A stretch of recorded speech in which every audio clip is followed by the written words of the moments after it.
Namaskar and a very warm welcome to all our participants, that is the teachers from the various universities and colleges from across the length and breadth of the country. I heartily welcome you all. I am Hema Pant. I am currently with the Regional Services Division of the Indira Gandhi National Open University. I welcome all our participants to this session, which is the 6th day in the 3rd batch of the Professional Development Program on the National Education Policy 2020. Now, before we begin with the session and before I begin introducing you to the theme of the session, I would just like to reiterate that this session, the 3rd batch will be today will be their last day, that is the 6th day, and you can write the test, which is the mandatory component, till the 15th. So today, that is the 13th of October will be the 6th day in your batch, but you can still complete the program till the 15th of October, and that will give you the final completion. Now, friends, as you all know that the National Education Policy 2020 of the country is the first education policy in the 21st century. It is a policy which addresses the many developmental concerns of the country, not just of the country, I would say, but also if we look at it in the global context, then it also addresses the Sustainable Development Goal and the Agenda for Global Development Education, particularly the Sustainable Development Goal 4, which talks about providing quality, inclusive, equitable education and also the lifelong learning up till 2030. So, for a country like India, I think this is a mammoth task, considering the fact that this country is very diverse, heterogeneous and large. So if you see, if we go by statistics, then as per the All India Survey of Higher Education 2019, if we look at the higher education sector itself, we find that there are around 3.74 crore students in higher education who are enrolled in nearly 1,000 universities, almost around 40,000 colleges and 10,000 standalone institutions. So given this vast structure of the higher education sector in India, there is a need, as per the policy which clearly mandates, there is a need to reconfigure and completely restructure the higher education sector. And this will require we have just begun, I should say, that it was launched in 2020 and we are into 22, and it has been taken forward very meaningfully by all the whole country, I mean the policy framers, the educationists and the government of India. Before we come to today's theme, I would like to just tell you that the theme today is effective learning environment and learner support, and to deliberate on this theme, I have with me a very eminent expert. The resource person is Dr. Umesh Pandey, who is seated on my left, and he is the director presently of the Regional Services Division. I would just like to give a very brief introduction about the resource person for the benefit of all who are participating in today's program. Dr. Umesh Pandey has more than 32 years of experience in planning and implementation of distance education programs in the country. He has served as regional director in several regional centers of IGNOU. As you all know, right now we have around 57 regional centers, and he has worked across, I think, 7-8 regional centers of IGNOU right from 1990. And in between, he has also served as the Director of Knowledge Management in the School of Good Governance, Policy Analysis, Government of Madhya Pradesh in Bhopal from 2008 to 2010, where he significantly contributed for identification and dissemination of good practices in the government. He is an avid researcher, and he has a large number of research publications, including books to his credit, and his primary area of interest is open and distance learning system and sustainable development. So before I hand over the floor to Dr. Pandey, I would just like to inform our participants that you would have gone through the policy document, needless to say, the National Education Policy, which is available also on the web and everywhere on the portal itself. We also have the Indira Gandhi National Open University as part of this program, which is completely online through the LMS portal, and on the portal we have a lot of resource material for you, which is almost 14 units on the various aspects of the National Education Policy, which has been compiled into 4 modules, and along with that we have a large number of videos which are dealing with various themes given by, which have been prepared by eminent experts. So I would just like to repeat the theme for today, which is effective learning environment and student support. And as you all know that the National Education Policy proposes revamping of all aspects of the education system, also in alignment with the Sustainable Development Goals, building upon India's rich knowledge base, tradition and value system. The National Education Policy, very specifically, if I say about the theme today, it talks under section 12 about the having an appropriate curriculum, the pedagogy, the relevant pedagogy associated with that, and also a continuous learner assessment and a very crucial dimension, which is learner support. So, sir, may I request you now to please take over the session and deliver your presentation on the theme of the day. Thank you, Dr. Hema Pant, and all the colleagues from across the country, and it's an honor for me to talk to all this fraternity of higher education from different parts of the country. And as Dr. Hema has already introduced the topic to you, and I will straightway go to the main topic, and I would like to start from a very important kind of quotation, in fact 2 quotations from 2 different thinkers of the century. And first is about the Albert Einstein, and who long back, in 1936, while addressing a meeting in University of New York, he said that the aim of the education must be the training of independently acting and thinking individuals. And then he went on saying that the development of general ability for independent thinking and judgment should always be placed foremost. And I like this quotation very much, primarily because it talks about the soul of our national education policy. Quite interesting, and as you can see that a man like Einstein had thought about these issues long back, almost 100 years back. Second is about J. Krishnamurti, who said that the highest function of education is to bring about an integrated individual who is capable of dealing with the life as a whole.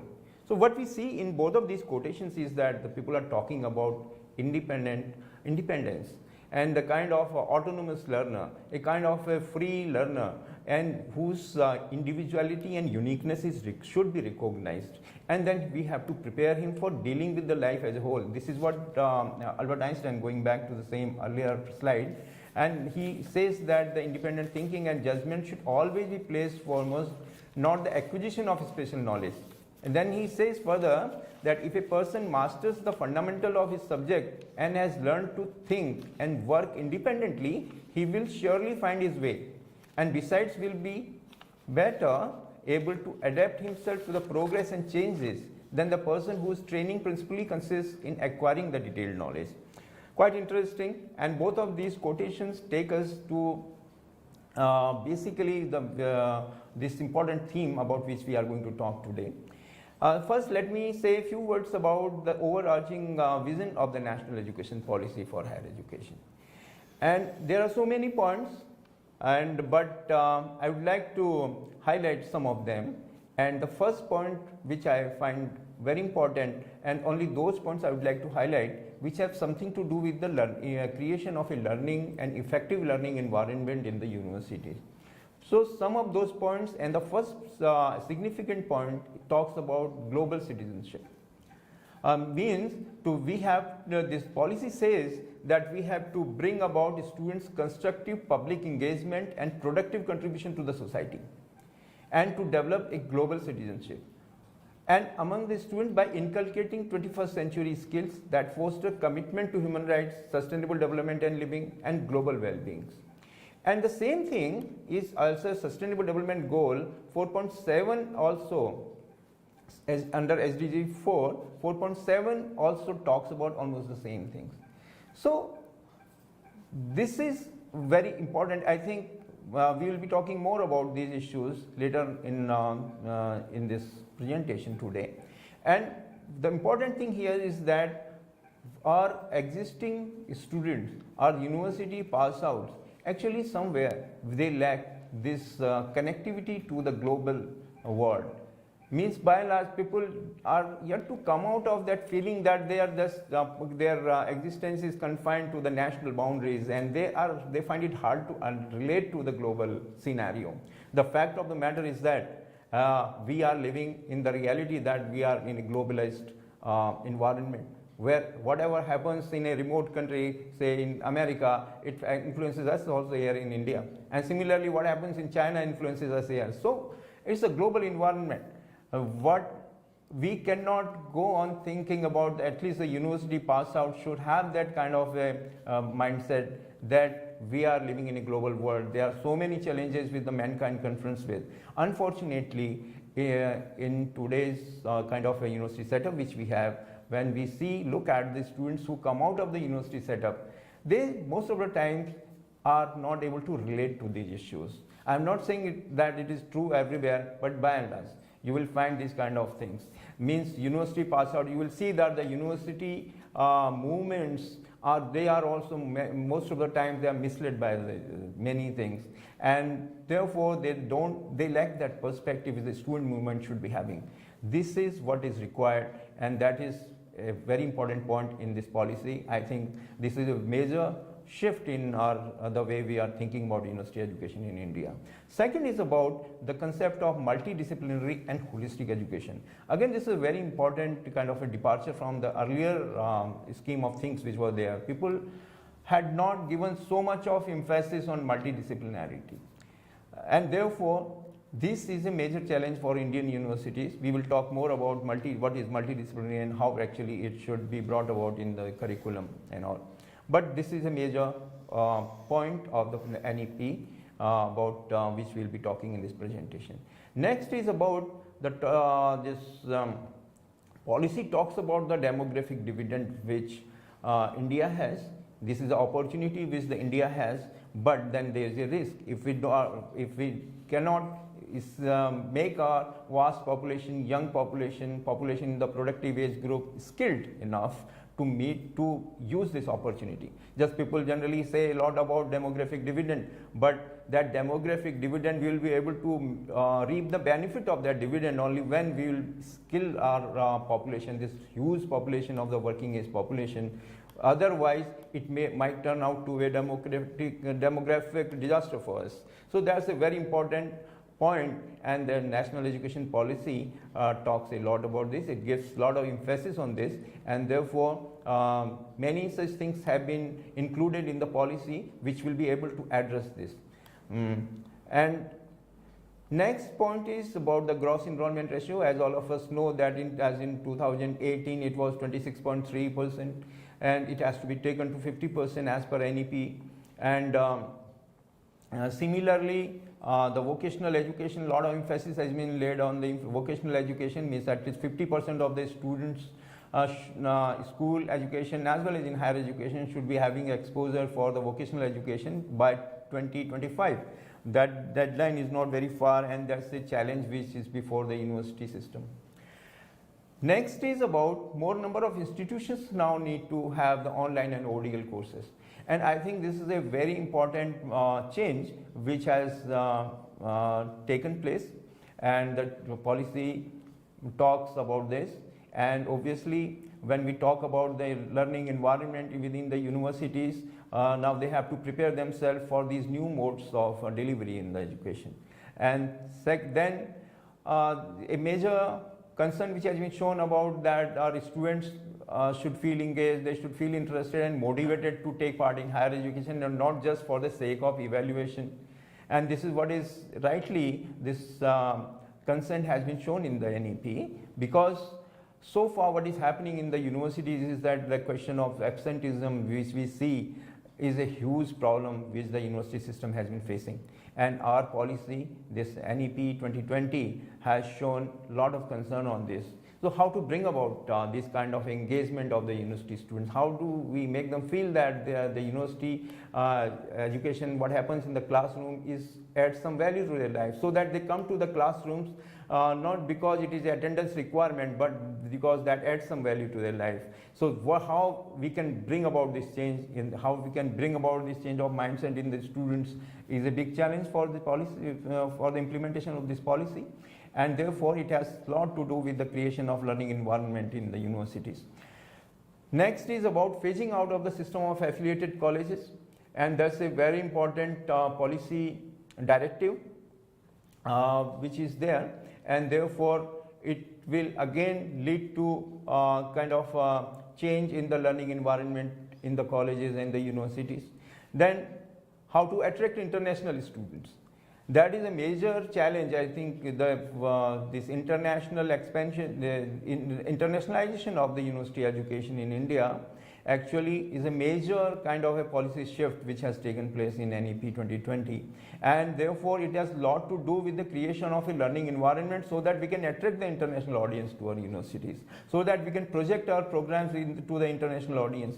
And that will happen only when we will have that kind of a learning environment which suits them, which will attract them to our university system. So obviously, if we want to internationalize our university education, we will have to create that kind of a learning environment in the universities, and how actually it will be brought about, we will talk about in this presentation today.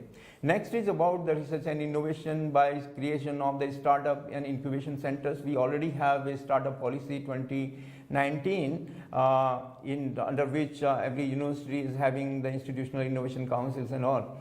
So that is a major kind of a policy for startup policy, which again has to be read with this policy. So that again, so these are some of the points which I think have a lot to do with the creation of effective learning environment within the university. Now let's come to the point, and what exactly is an effective learning environment. When we say that the learning environment should be effective, what exactly do we mean by that? And policy highlights 3 and 4 major points, and that is, the policy says under section 12, as Dr. Hema said, that this is a comprehensive approach. When we talk about effective learning environment, so what we are exactly trying to say is that the curriculum should be appropriate. The pedagogy should be engaging, and the formative assessment should have less emphasis on that 3R assessment about which we have been dealing with so many years, and then adequate student support. So again, I will repeat it: appropriate curriculum, engaging pedagogy, formative assessment, and adequate student support. Let's first come to the appropriate curriculum. And that is what the policy says, is that the curriculum should be appropriate, which means that it should be interesting and relevant. So far, our curriculum, as all of us know, that by and large our educational system has been kind of compartmentalized. Those kind of disciplinary kind of silos which are there have to be broken, and so that now we can enter into a different kind of disciplinary scenario, multidisciplinarity, interdisciplinarity, kind of holistic curriculum, so that we can address the issues. We will come to that later on. And then updated curriculum should be updated to align with the latest knowledge requirements. As we know that the knowledge explosion is already taking place in all the disciplines, and therefore this appropriate curriculum, this concept of appropriate curriculum is a major challenge for our university system. All of us have we can make it interesting, how continuously we can update it to align with the latest knowledge requirements and meet the learning outcomes. will be a major challenge in the time to come, and particularly keeping in view of the fact that we want to go away from disciplinary boundaries. We want to break the disciplinary silos.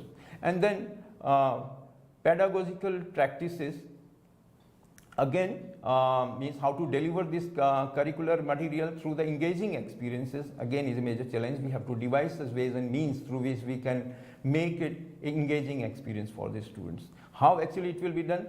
It has to be planned. It has to be planned by the universities, seeing the local context and seeing the global developments. And then assessment methods. Again, they have to be scientific. This is what the policy says. And it says that further that the continuously, kind of improve, it should improve learning continuously. And what I mean to say is that more focus on the continuous evaluation of the students. That 3-year assessment is something which has already created so many issues in our university system. We'll talk about that in the next slides. But therefore, 3 major points. And now the last is that the student support. And by way of providing suitable resources and infrastructure, how we can provide the student support, we have to provide them suitable resources, infrastructure. But at the same time, what I feel is that personal and individualized support to develop those capacities that promote students' wellness, such as fitness, good health, psychosocial well-being, happiness, and the sound ethical groundings, all these kind of things. There could be any others. But these are the areas in which our university support system, though we have been trying our level best in the university system to support our students. They have been kind of bodies which are specifically meant for giving student support. But it has to be planned in a professional way and now as a part of university's mainstream activity. And it's very important because the support which the students need to be given are in so many areas. And then most important point is that we want to take our universities abroad. We want to take our programs abroad. That will happen only when our student support services will match the international standards. So what is our learning environment at the moment is that first, the student disinterest, as I have already talked about, and then second is that it does not address the real life issues. Then again, this is what I said, that universities, the academic disciplines are highly compartmentalized. Their curriculum is such that it doesn't talk much about the real life issues. This is the reason why most of our graduate pass outs of the universities, when they come to the real life situation, they find it so hard even to deal with the small little things in the real life situations. So these things are very important, means how to incorporate those real life issues in the planning process of the curriculum planning process in our pedagogy, assessment systems and support systems is a challenge for university education. I mean, nobody can give a kind of a answer to this, but how it will happen is that the university academics have to decide it, seeing the context. And then need to develop global citizenship. I've already spoken about that. As knowledge, skills, values that foster commitment for the human rights, sustainable development, living and global well-being. Industry disconnect is a major problem in our learning environment. This though means the university and the industry where actually these students ultimately try to seek the employment, there is a major disconnect, a lack of functional relationship between them.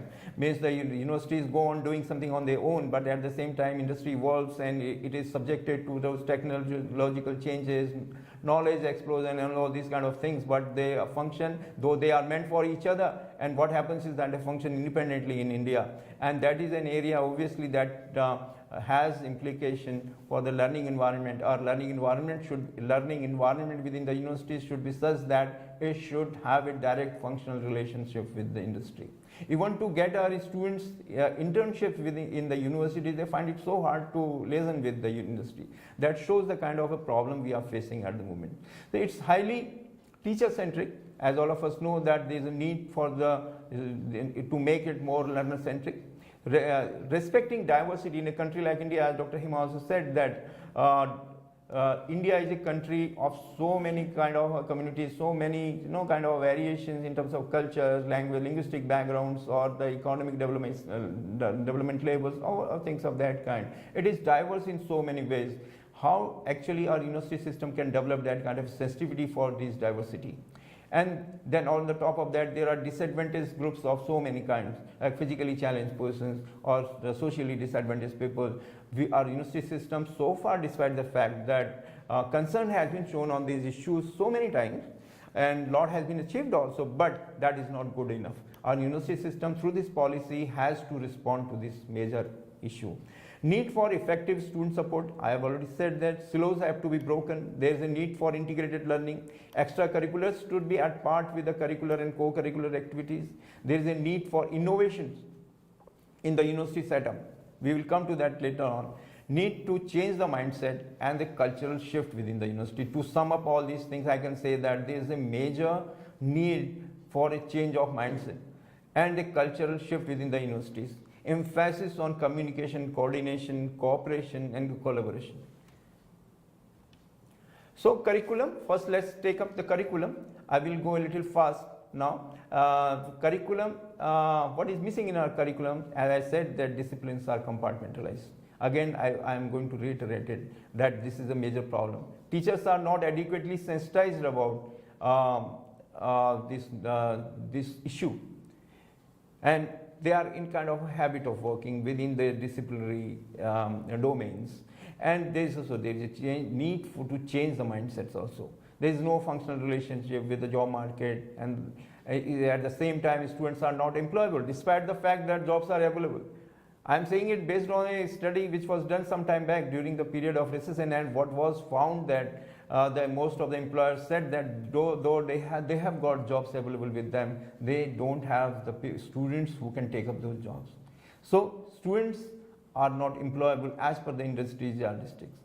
There is a need to include 21st century.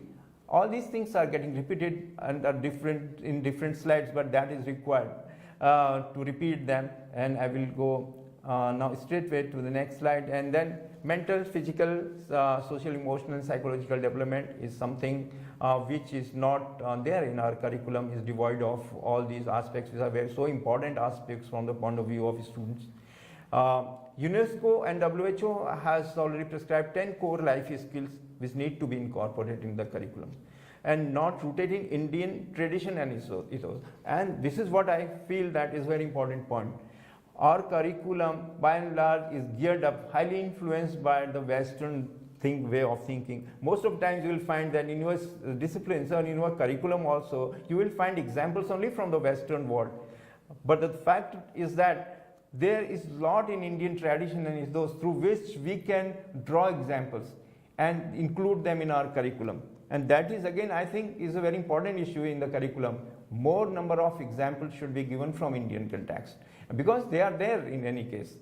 And then optimal learning is a role of curriculum. I will skip this slide because many things have already been covered, but again, these issues have been covered already. Optimal, and now the issues in pedagogy.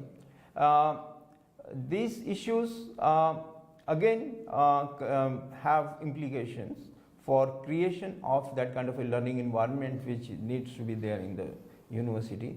First is that again it is not engaging, so our pedagogy should make it engaging for the students. Earlier I said that to make an engaging experience for the students, we need to have those changes in the curriculum, but at the same time we need those changes in the pedagogy also to make the things engaging for the students. So similarly, at the moment it is highly teacher-centric pedagogy. We have to make it, we have to devise ways and means to make it more learner-centric. There is little use of technology. While working in the university like IGNOU, I have seen that technology has been a kind of a mainstream active kind of thing which is happening in the university, seeing the fact that IGNOU has been the largest user of the technology in the country. But all the universities have not been able to do it. Little use of technology in our university system is something which ails our system, and that is where to create an engaging pedagogy, technology should be utilized. Then it can't meet the requirement of diverse group of learners. Existing pedagogical practices, they are not able to address the diverse group of learners. For instance, to give you some examples, like the classroom situation, you will find that many different kind of let me say that for say physically challenged persons, and in university classrooms, they find it so hard to come to the classroom and then take education. For instance, this is for giving examples from my own university. Let me tell you that we have had such different kinds of learner support centers where we cater to the needs of the students through different kind of strategies and by way of using technologies for them.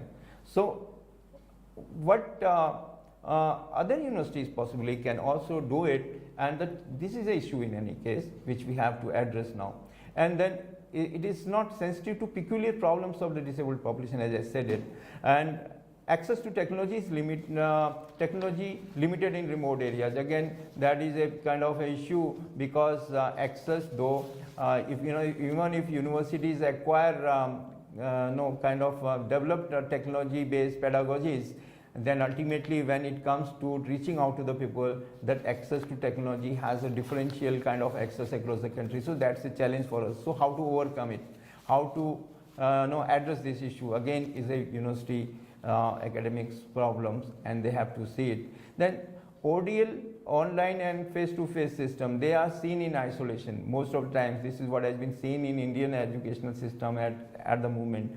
Though UGC has now come out with a notification that they should be treated at par, and there should not be made any distinctions between them.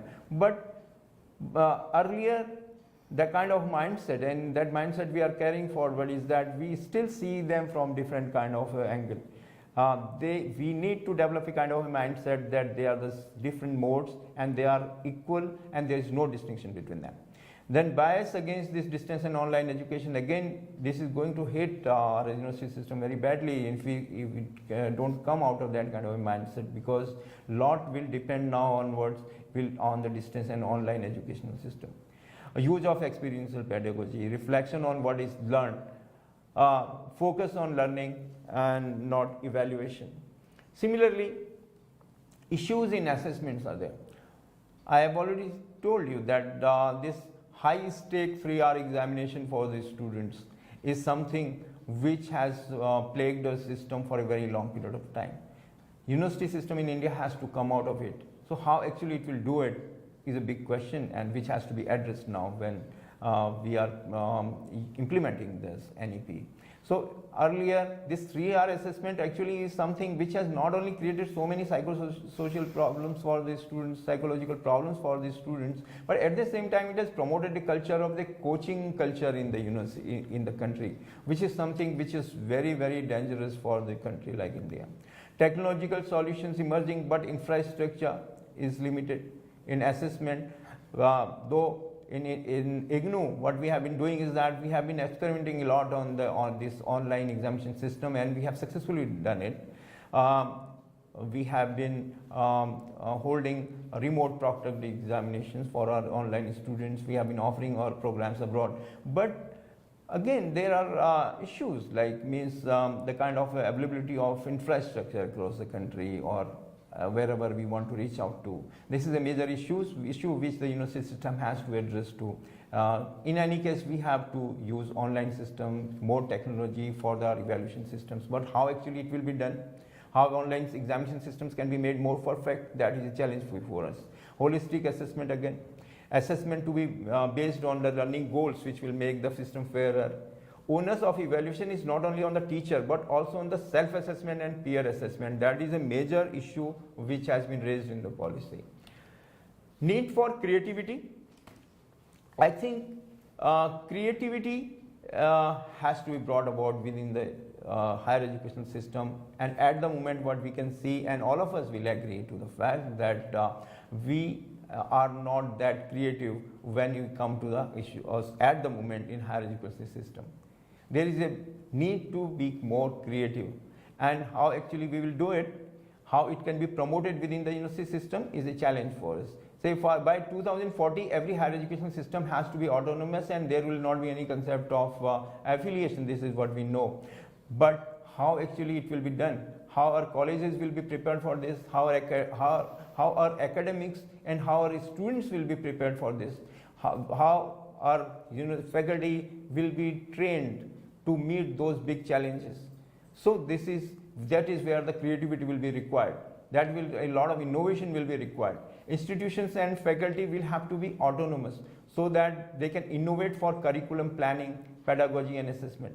So if so far that kind of a dependency anxiety which is there in the most of the colleges means they have to now equip themselves with those competence to meet these challenges. Teachers need to prepare themselves for designing curriculum pedagogy. CBCS system has to be revised for instilling innovation and flexibility. Higher education system will move to some criteria based grading system which assesses students' achievement based on the learning goal for each program. Right? So how these things will require creativity. There is no straight jacketed answer for the college and university teachers how they can do it. They have to do it seeing their context. Internationalization, I think I have already touched upon this issue that now this is the first time that the Indian universities are now venturing into the internationalization of higher education. So a lot of challenges. The universities, the best 100 universities of the world will be allowed to set up their campuses in the country. So obviously Indian universities have to compete with them.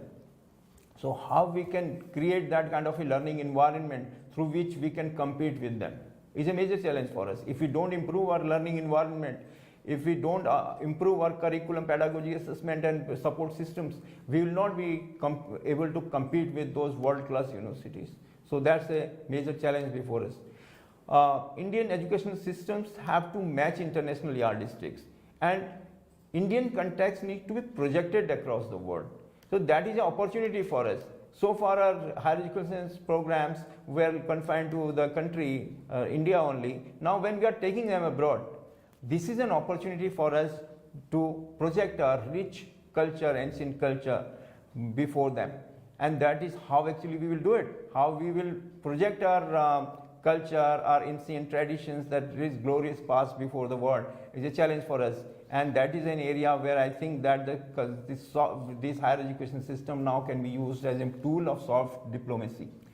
So we know that we aspire to be the Vishwa Guru, and therefore what is important is that all these things have to be taken very seriously, and therefore Indian education system has to somehow meet those challenges which when we will come into competition with these best universities of the world. Quickly I will go through the rest of the slides, it's because we have to go for this question answer sessions also. And now here's in the policy there is a how higher education system can respond to such challenges and create new opportunities. Institutional development plan is one such thing through which we have to actually do it.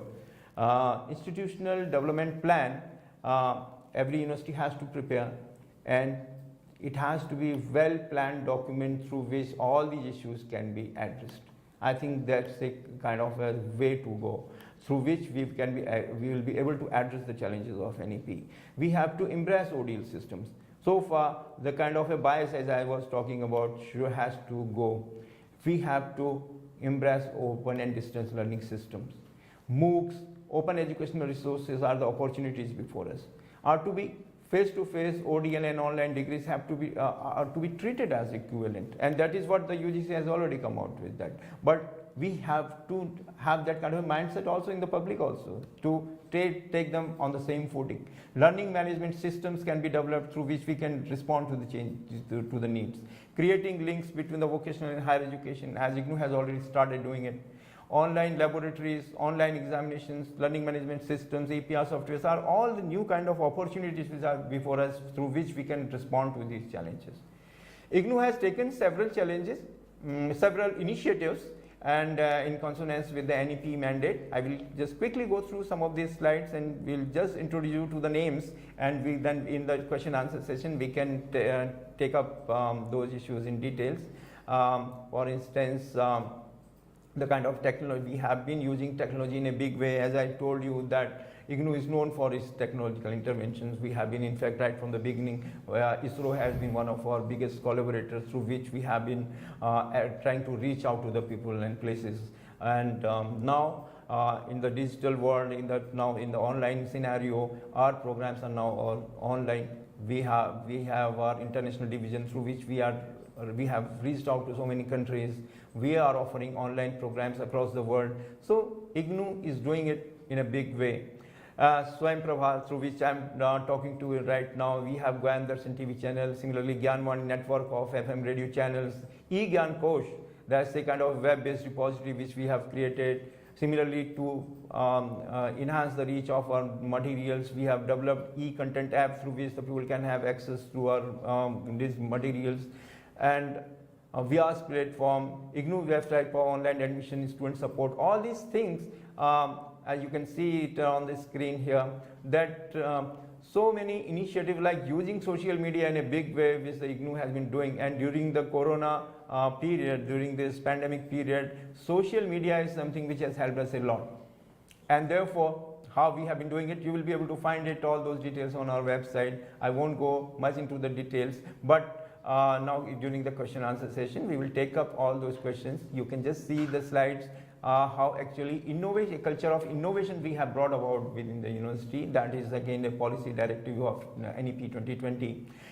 Innovation clubs are there in our university. Similarly, we have been encouraging the students through our activities to giving them mentoring support to set up their startups and all, and that is the reason why many of our students have got awards at the national level platforms.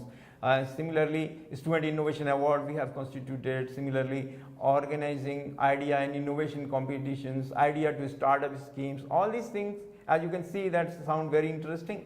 That is not something which IGNOU has done with overnight. We have had that culture of doing the things through technological means right from the beginning. And what I would like to suggest through this presentation is that, again, for instance, Navriti, this virtual incubator for the students, you will find it a very interesting idea. What I would like to advise you is to please visit our website, particularly the activities of our National Center for Innovations in Distance Education, where you will find so many such initiatives which we have taken to reach out to the people, create a culture of innovations, and then change the curriculum, change the pedagogies, and ultimately reach out to the wider public. So thank you very much, and now we can go to question answer session. I am very sorry I have taken a little more time, but now we can go to the questions. Thank you, sir, for that very comprehensive and elaborate presentation, and I hope our viewers and our participants would have really benefited from that elaborate presentation, and we'll be back with you in a few seconds for the question answer session. Thank you.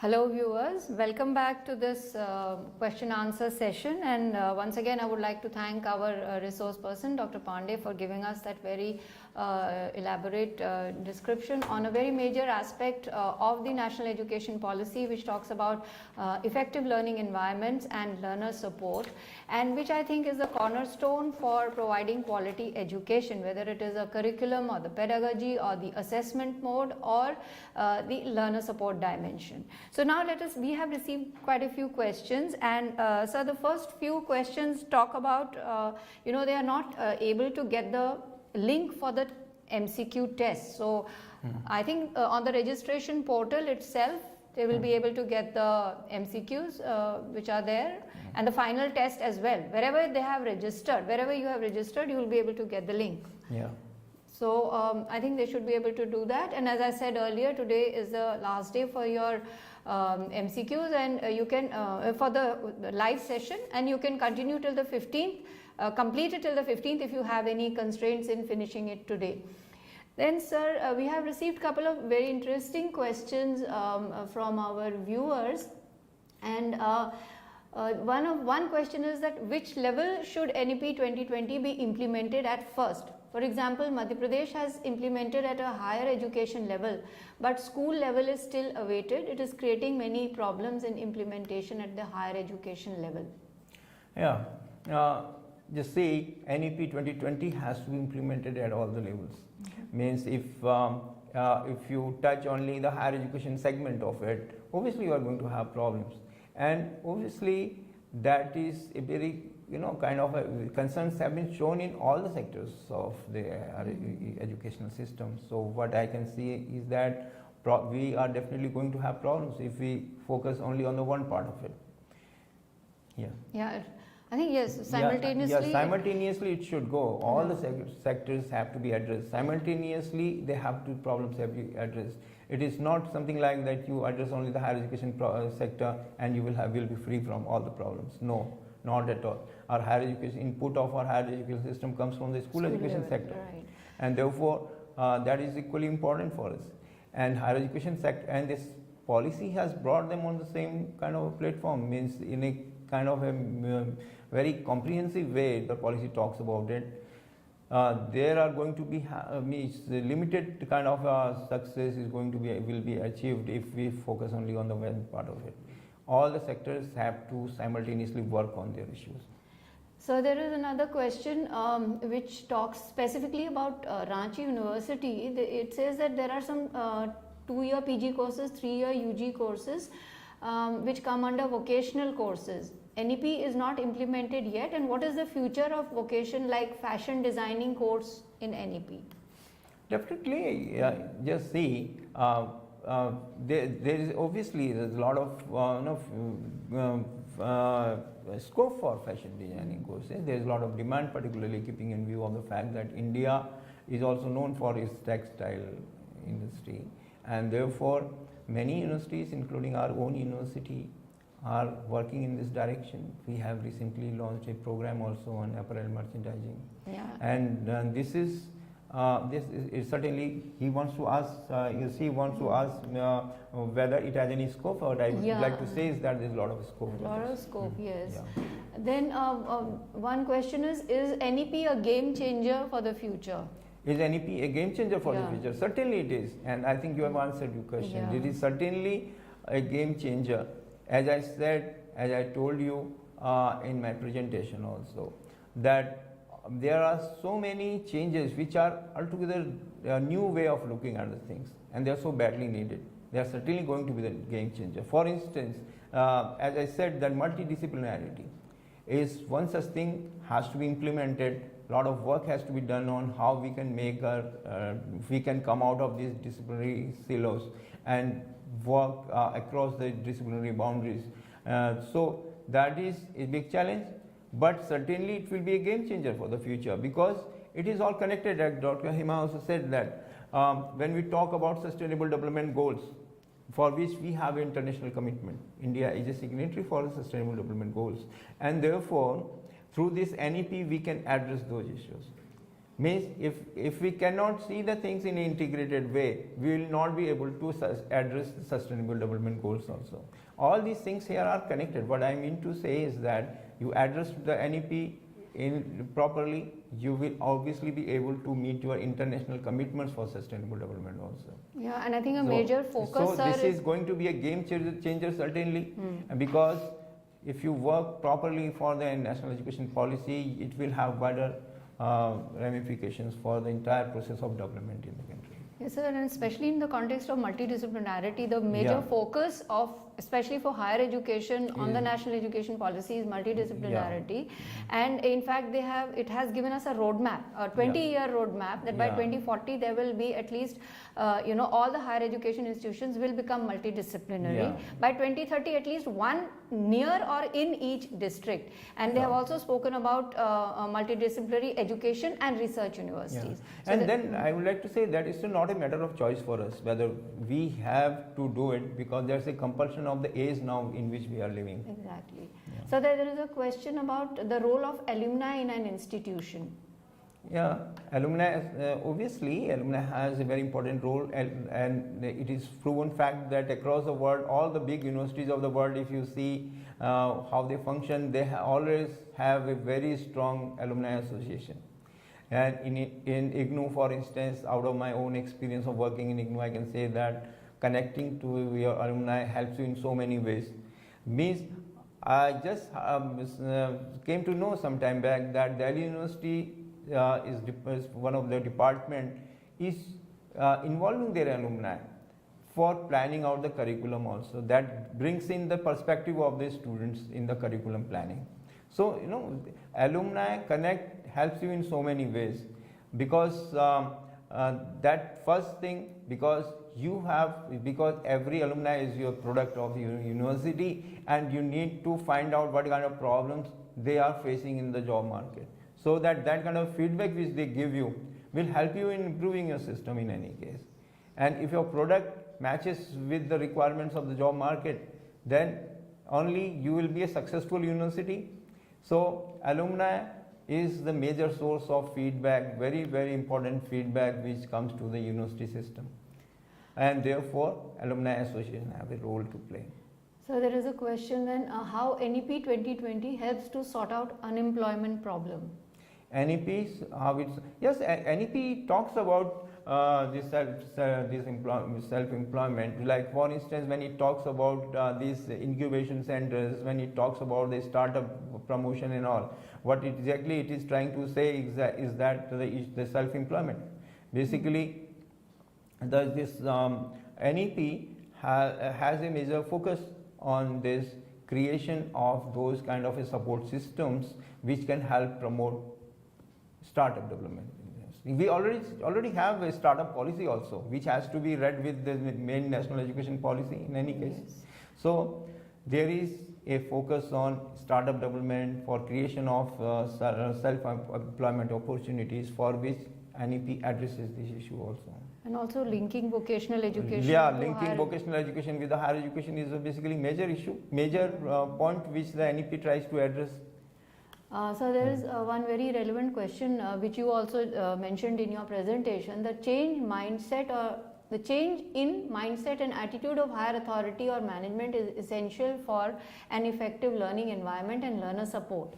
How much is this true to bring about change in the education system? What I understand is that the question says about change of mindset. Mindset, yes. I also mentioned in my presentation that there is a great need of changing the mindsets, because this policy addresses all these age-old kind of biases which are there in our university systems, and which have possibly no base. Basically, they have to go away. So for that, a change of mindset is required at the level of curriculum planning, or at the level of pedagogy or assessments, or in every possible aspect. This change of mindset is required. How actually it will be done, I can't give a straight-jacketed answer for this, but that is every university, every college, keeping in view of its local context, has to do its best to change this mindset. It will take time, but in any case, the sooner it is done, the better. Yes, the cultural shift has to come about. Yes, cultural shift is needed basically. Now, there is a question on technology-based education favors only scholar students. Technology-based system? It just got shifted, I think, just a minute.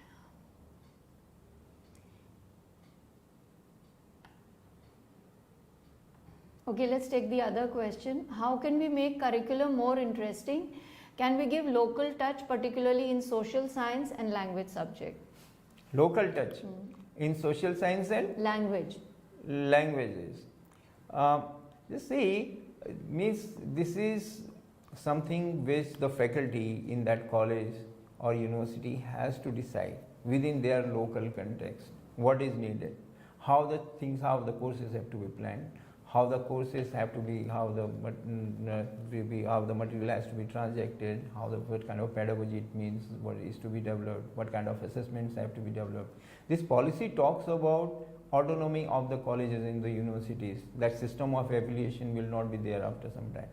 So therefore, this faculty of that respective college or university will have that major responsibility to plan out the things, what is needed in the local community. what kind of requirements are there, what kind of connects can be made with the local employment providers, and all these things they will decide through their bodies, respective bodies, and therefore there cannot be a straightforward answer for this. In your own context, you have to plan the things, you have to develop the strategies and all. So I'm sure some policy that way gives a lot of scope for the university and college teachers to address the issues in their own context. Okay, so then there is this question on the one which I was asking prior to this. The teacher has asked this question: technology based education favors only scholar students, not suitable for slow or even a moderate student due to presence of distraction component. I did not get the that question. Is not very just clear. say what possibly they want to ask is that the technology helps only scholarly students. This is what they are. Yes, I guess that's the important. No, technology doesn't do anything of its own. It's the person behind the technology who has to do it, and therefore how you use the technology is important. How you use the technology is important. How the teacher actually will. There's a tool in your hands. And how actually you will do it. Technology on its own doesn't help anybody, or it doesn't help, or this is not basically issue. How actually the faculty or the teacher will make use of technology, what kind of strategy he has in his mind, how sensitive he or she is to the requirements of his students. That is basically the person who is using that technology is important, not the technology. So man comes first. Technology on its own doesn't do it. Yeah. What is the role of library on learning outcomes? What is the role of library on learning outcomes? Libraries are required. That is the first thing. Our university and college libraries are basically not well equipped, and then at the same time they are not well utilized also. This is both way. Means they are not well equipped, so that's why they are possibly not well utilized also. So libraries are needed, and there is a kind of a concern also shown in the policy that we need to develop good libraries. Online libraries also we need to, but these materials have to be continuously updated. Most of the times what you will find in your libraries is that the age-old books, say 30, 40 years back, they have not been updated for a long time. So people don't find it interesting, so they don't come to the libraries. So we have to enrich our libraries, we have to make them updated, and then they will be better utilized. This is what I feel. Then there is a question on, could you please explain the dual degree concept of NEP 2020, and when should we expect implementation of NEP at PG level? At PG level, postgraduate level. NEP is, it is, as somebody else asked that whether it's a school or higher education, NEP is for all the sectors. It is for PG level education also, it is for all the levels of education. It is a national education policy, and for all the sectors of education, be it school education or vocational education, higher education, for everywhere it is as it brought them on this kind of the same platform, and they have been integrated properly, and this is the first comprehensive policy which we have. So it is for PG also. Yeah, and it is being implemented. It is, yeah. Then about the dual degree, I think it's dual degree program. The UGC has brought out a notification that I think that our participant is addressing that issue, that whether they can do the two courses simultaneously. So that is a UGC's notification available. So students can do as per their notification 2 courses. One ODL and one through regular mode or through again I think that is you can for read that multidisciplinarity. It is most of the universities adopted it in their own system now. For instance, IGNOU has also. What are effective learning skills? Effective learning skills. Effective learning skills. Means how effectively a person can learn. That is for that person to devise. Means as I can't say that what is a particular learning skill. As per that means that particular person who is learning it has to see. I think unless, sir, if I may add to this, that unless it, we are trying to say that, what kind of skills, learning skills would be best for the learners in the present age. So, considering that this is a digital age and this is a knowledge age, so the learner wants to know the 21st century skills. What learning skills through the curriculum, through the pedagogy, through the assessment method, what skills will eventually be developed in the learner or the product of the system. So I think the learner, the system, whether it is the teachers or the policy planners, should design such curricula or such assessment methods which foster 21st century learning skills in the learners. That is, creativity, innovation, which you just spelled out in your presentation, then critical thinking, problem solving, then, collaboration, cooperation, all these skills in the modern day, they need to be fostered in the learner, which are the major learning skills of the, apart from from the, so the basic all three these skills. 21st learning for 21st skills will equip them better to be a good skilled learner. Yeah. So if we can take which type of curriculum is best practiced in universities?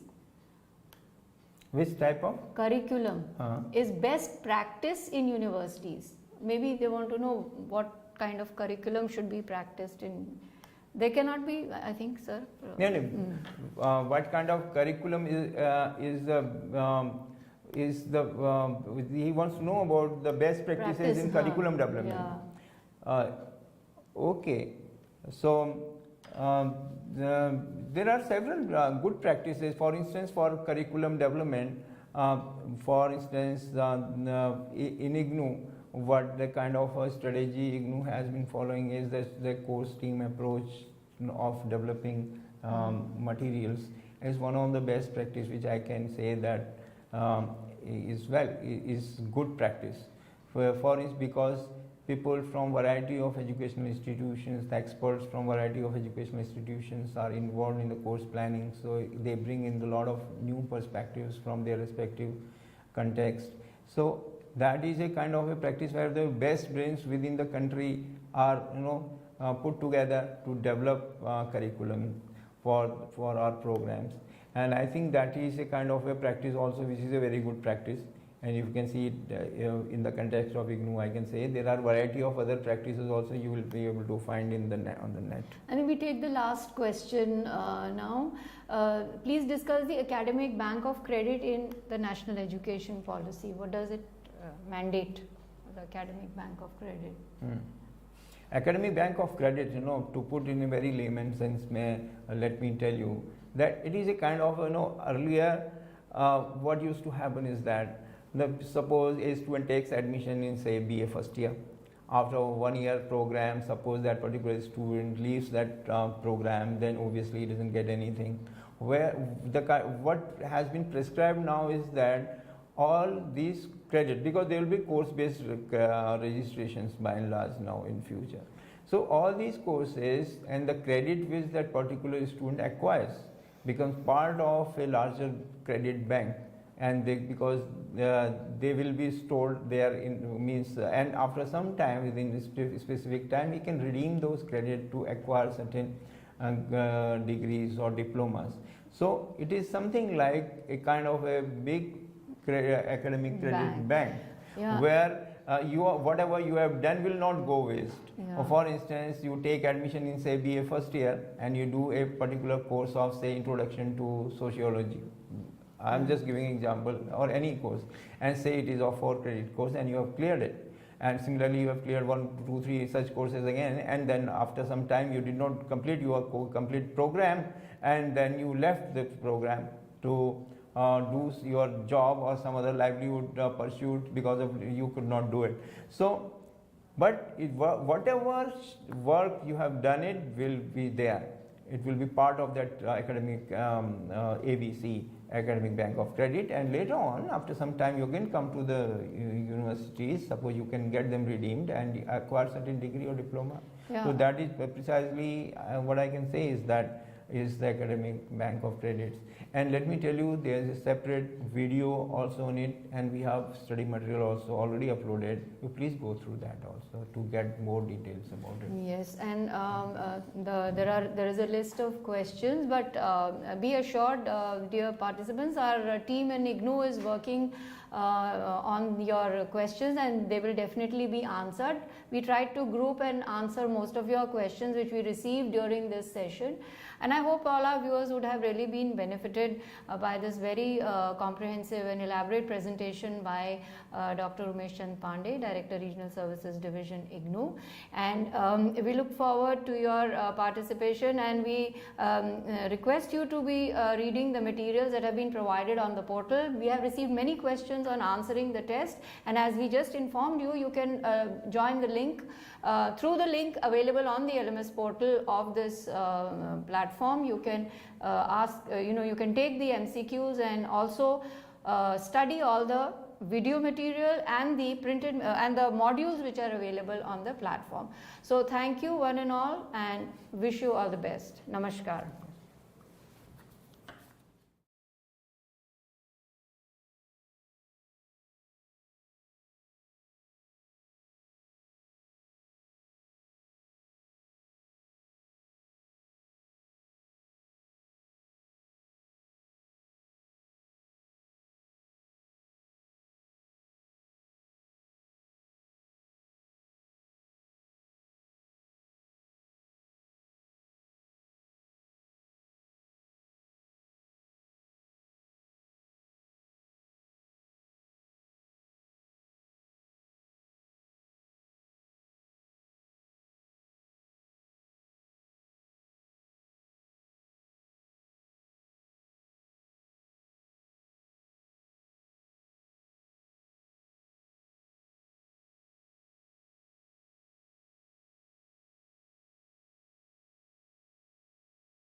Friends, welcome to this video presentation on NEP 2020 and curriculum and pedagogy. We as teachers, we all have been teaching all through our career. We have been doing our curriculum course design in certain ways, and we have been taking care of teaching learning, whether we are teaching face-to-face, online, blended, and otherwise also. NEP 2020 stipulates some of the very innovative ways of doing things, and I will highlight some of them, and therefore it takes care of the holistic and multidisciplinary perspective that NEP has been talking about. What you see on your screen is that the main thrust so far pedagogic curriculum is concerned.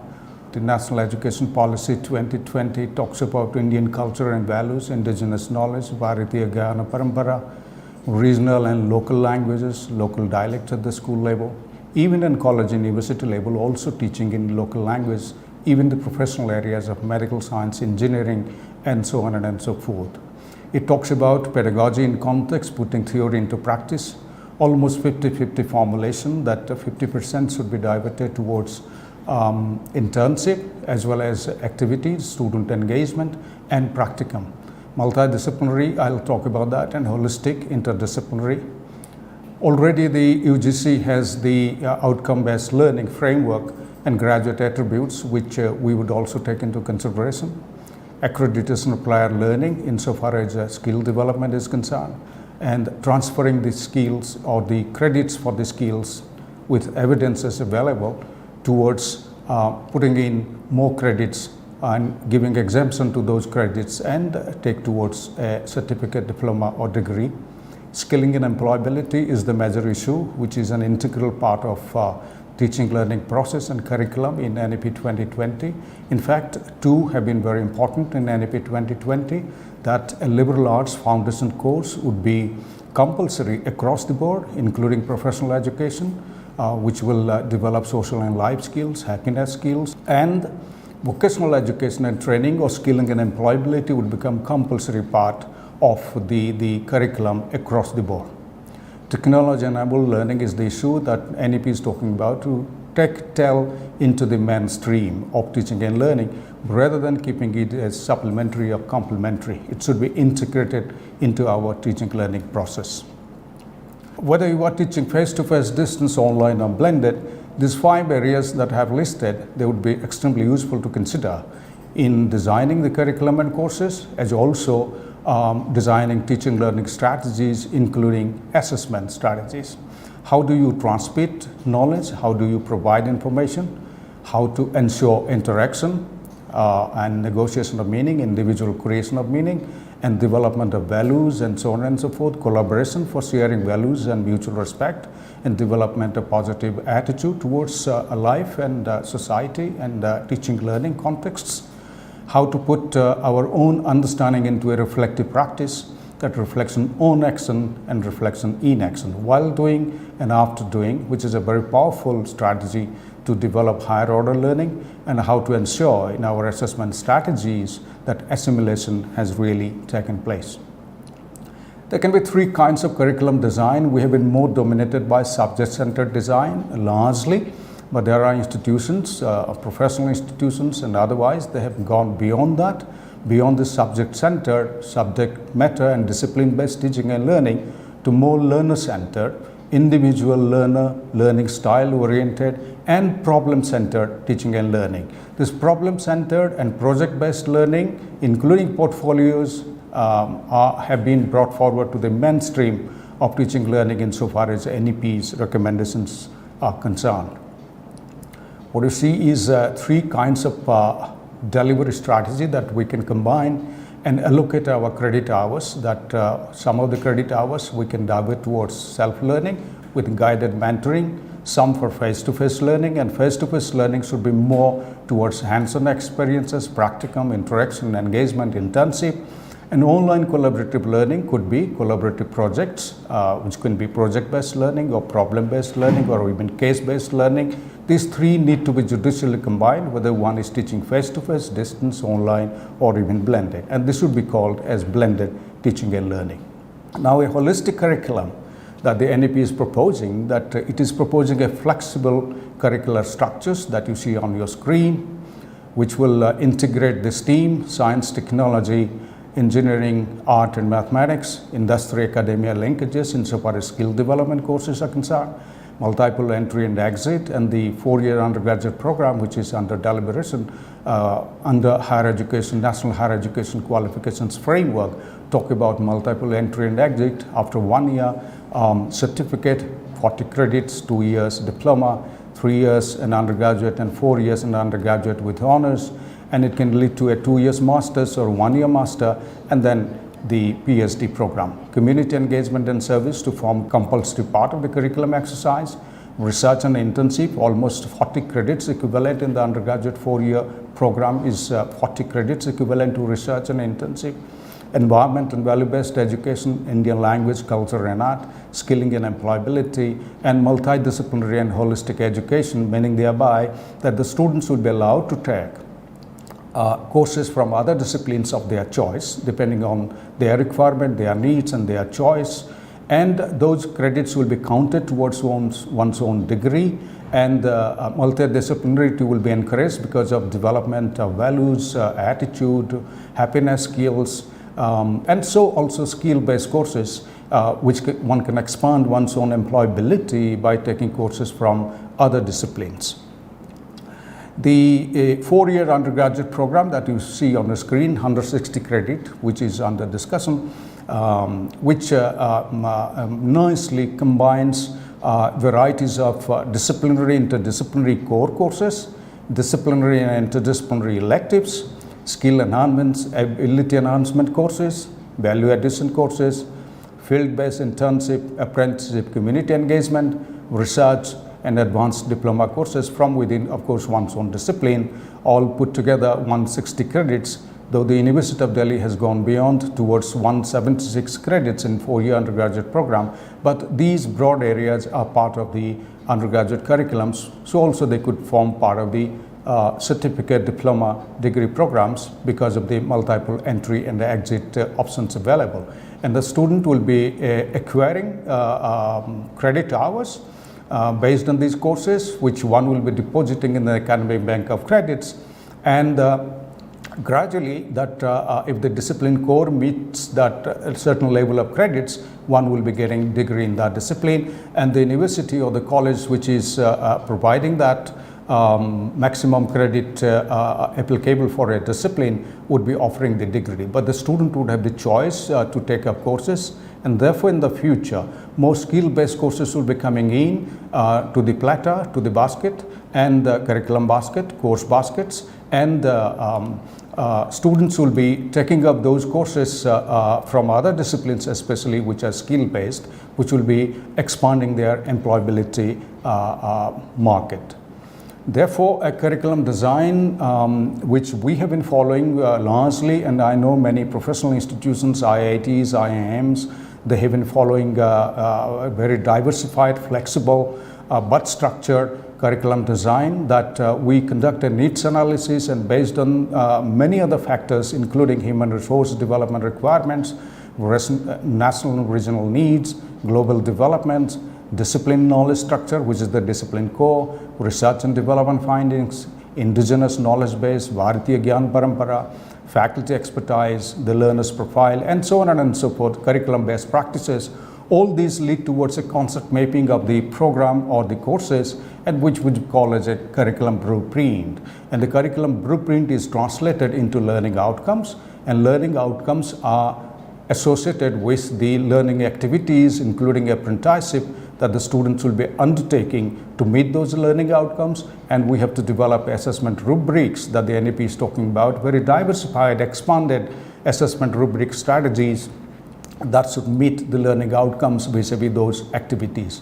In between, we provide resources, we undertake teaching and learning, bring in media and technology. So therefore, the discipline, the skill areas that the NEP is talking about broadly I have listed as discipline skills, employability skills, social and life and happiness skills, self-regulated and metacognitive learning skills, technology skills or digital literacy, and learning to learn skills.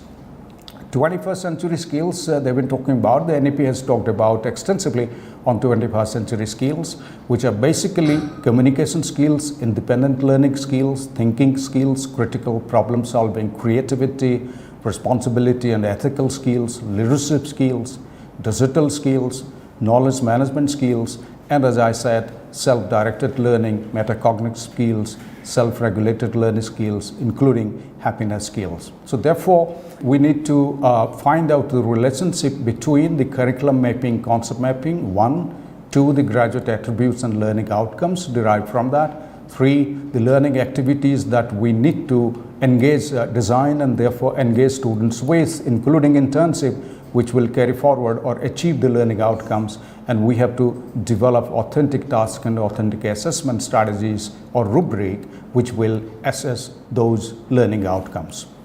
So therefore, we need to integrate between learning outcomes, activities and assessment. Learning outcome 1, activities assessment. Learning outcome 2, activities assessment. This is possible across any discipline, whether one is teaching language, literature, whether one is teaching professional education or social sciences or management or education, or even community development programs. So we need to take here is an example matrix in front of you.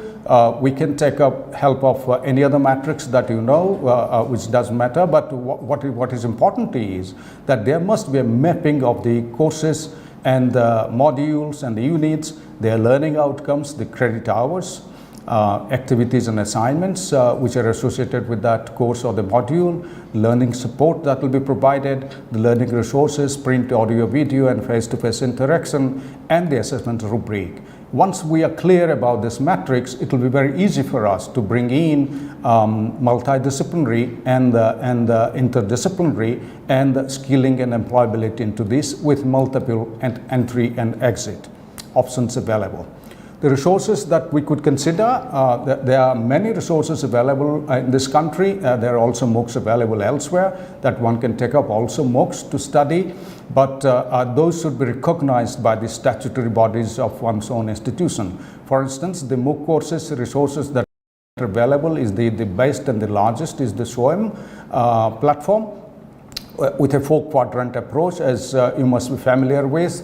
And the Class Central, which is a nodal agency, international agency, lists that almost 10 million students have been registered in SOEM, though the highest has been Coursera with 45 million in 2021, and more than 154 universities have accepted credit transfer for courses offered through SOEM. And now it must have increased in 2022 because this is 2021 data.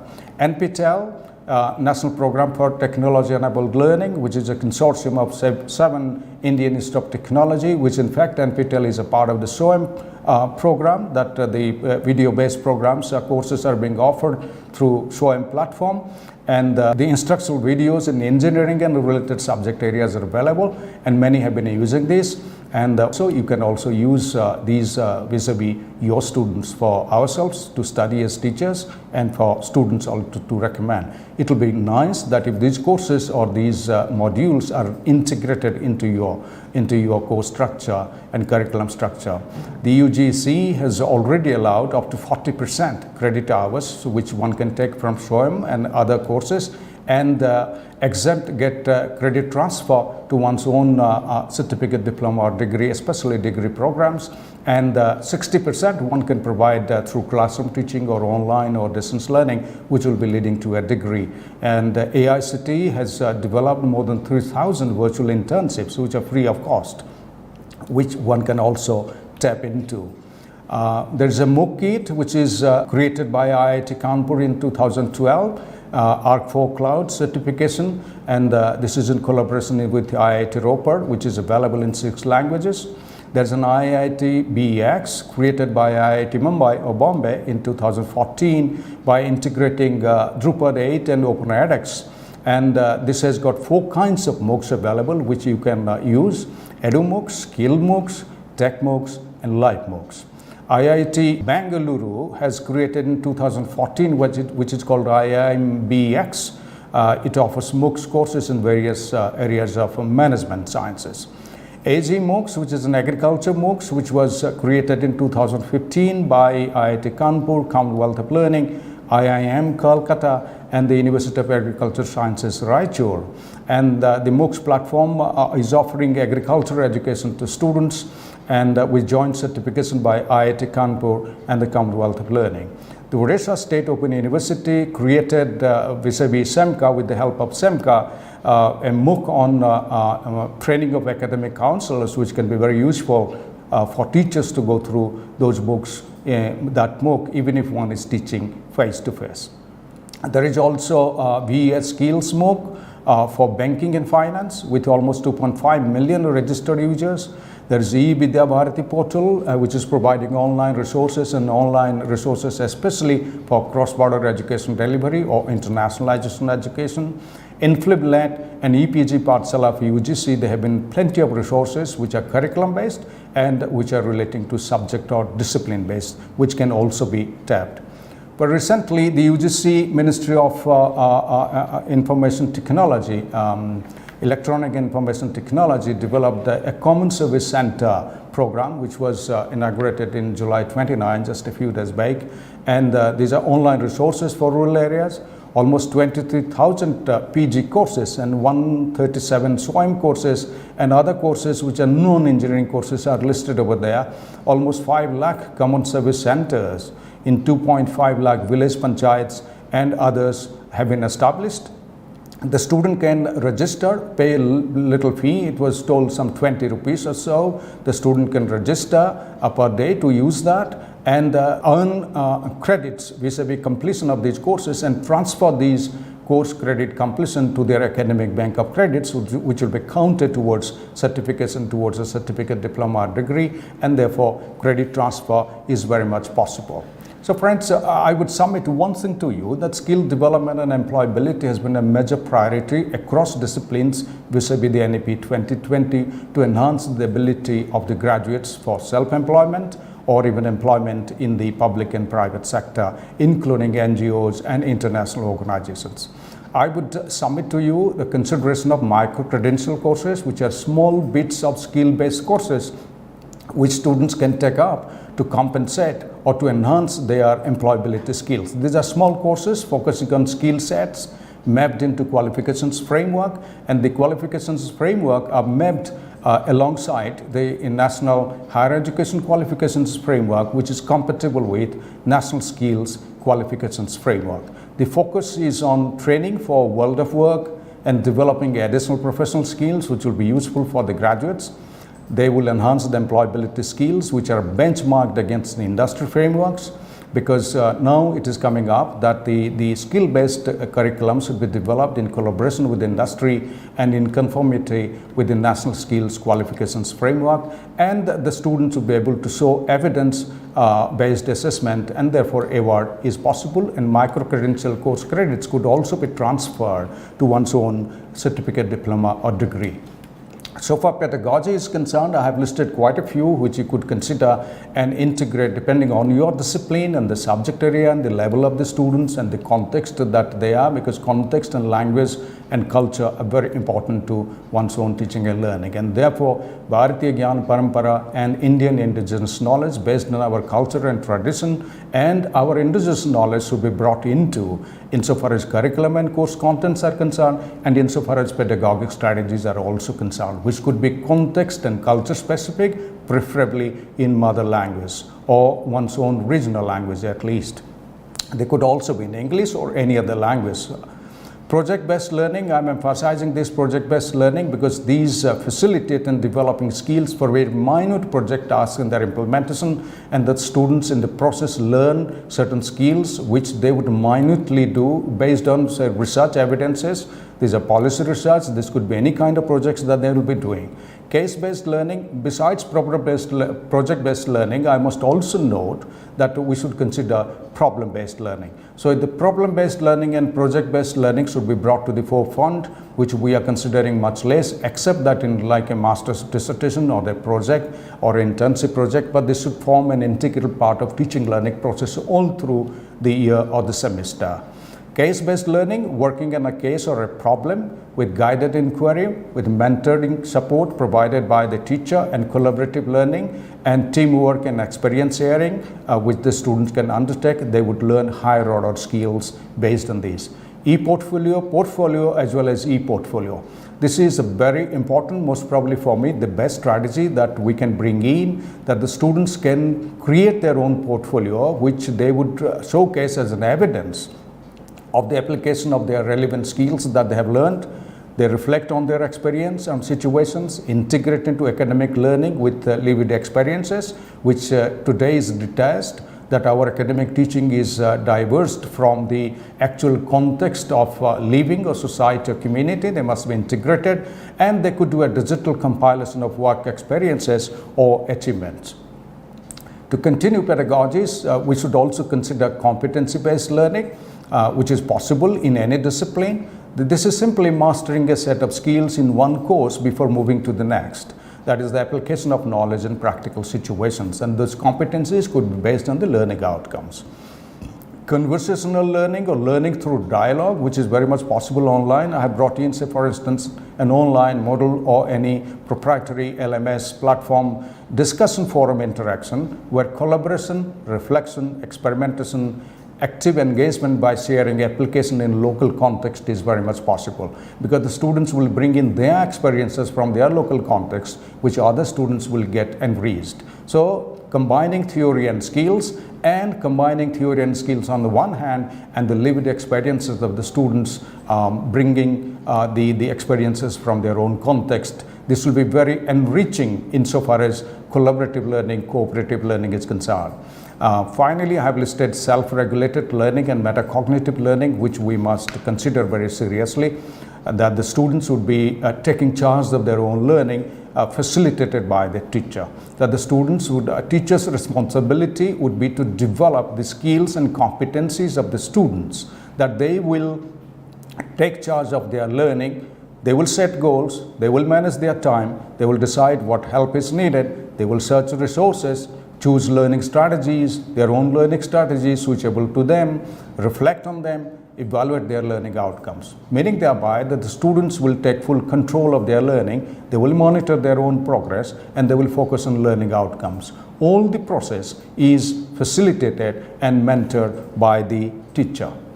What you see on your screen is a representation, collation of the learning outcomes, starting from knowledge, understanding till creativity level, and finally the constructivist learning, that the students' engagement with the context and learning the way one would like to learn or one is proficient to learn. So depending on one's own ability, that the learning task will be designed and context would be provided to the students, that they will best engage efficiently and effectively in that process of learning. Knowledge could be multiple choice questions, understanding, oral examination, poster presentation, application through case study, analysis, course essays. Essays are very important in teaching and learning besides multiple choice tests. Creativity by project-based learning and problem-based learning, which I have already talked about. And constructivist learning, for me, would be best possible. In fact, the research says it is best possible through developing portfolios, including e-portfolios. So finally, to conclude, friends, that I will spend a few seconds on portfolios, different kinds of portfolios that we can bring forward to our learning, including school level learning as well as college and university learning across the board, social sciences, humanities, commerce and management, and education, other community development courses, so also professional courses of engineering, medicine, pharmacy, and so on, and architecture. Developmental portfolios, which are very much subject specific portfolios.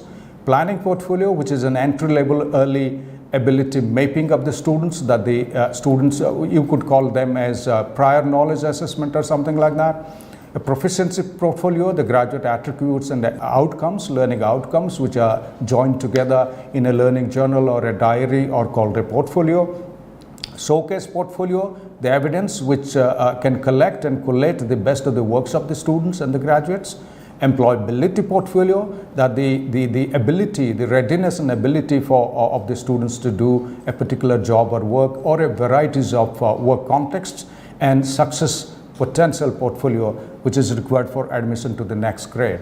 So friends, to conclude what I have said very briefly in this program, I have highlighted that we need to reconsider and qualitatively enhance our curriculum and course design and our pedagogies that will be used in translating courses into action, engaging students more, reflecting on their engagement, facilitating students to reflect on their engagement, and bring in more multidisciplinary courses, especially skill-based courses from other disciplines, even knowledge-based courses from other disciplines, value-based courses from other disciplines that the students would like to take up. And we should also design in such a way multiple entry and exit is possible. There are plenty of resources, some of them important that I have quoted over here, mentioned here, that the students need to be engaged with, and teachers need to bring those resources and build those resources into their teaching and learning within the classroom or even outside the classroom or at a distance or online and blended learning. And finally, I must submit to you that it needs a holistic planning of curriculum and course design for the holistic development of the students. I hope that you found this useful. You must read the NEP more, and some of the good practices that are coming up from different institutions from time to time to ensure that we are very much at what exactly we need to do insofar as our own curriculum design and pedagogic design and teaching learning is concerned. Thank you very much.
Thank you, IGNOU, for inviting me to this lecture series. I will talk to you today about the National Education Policy 2020 and especially its focus on the academic research quality. If you look at section 18 in NEP 2020, it talks about catalyzing quality academic research through a new National Research Foundation. So NRF is something what NEP is proposing. And I must tell you that NEP is one of the most transformational policy that we are getting after a very, very long time. After over 3 decades, this policy has come. And the genuine focus on the Indian knowledge systems and research is very important. I'll touch upon some of these subjects during my talk of about 30 minutes. As all of us know, we have a long historical tradition of research and knowledge creation, especially in science, technology, humanities, art and literature, medicine and agriculture. And we can go on naming several scholars from ancient India, not only the inventor of zero, but the Kanad, who also talked about basics of physics, and the Aryabhatta, Varamira, and Chanakya, Panini, and Patanjali, Charak, Sushrut. The list is very long. So the research and innovation tradition was there in Bharat, I would say, because when we talk about India, we start thinking about India only after 1947. But we have a history of thousands of years. So Bharat and Bharatiya Gyan Parampara is something which we have to really consider at the backdrop when we are talking about research in 21st century. There is no doubt that India or Bharat actually And that's why Prime Minister has appealed us for Atmanirbhar Bharat.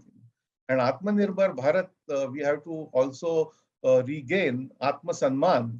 And regaining Atma Sanman for Atmanirbhar Bharat requires to learn from our heritage, our culture, our tradition, and take them forward with the current science and technology for innovation. So we need to really reclaim our tradition to emerge as a knowledge society and also emerge as a stronger economy in the world.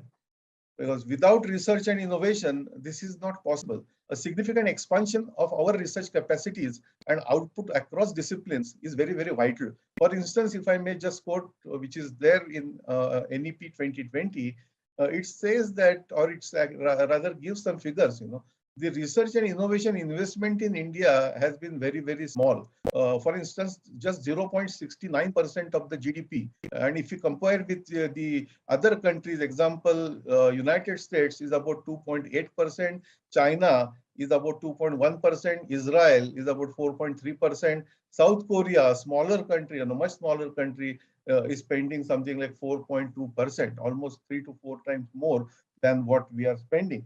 So the establishment of National Research Foundation comes as a very prominent hope to move in the right direction because the overarching goal of NRF is to enable a culture of research to permeate through our universities, because the culture of research has to permeate through our universities, especially the state universities and public institutions where research capability is currently limited.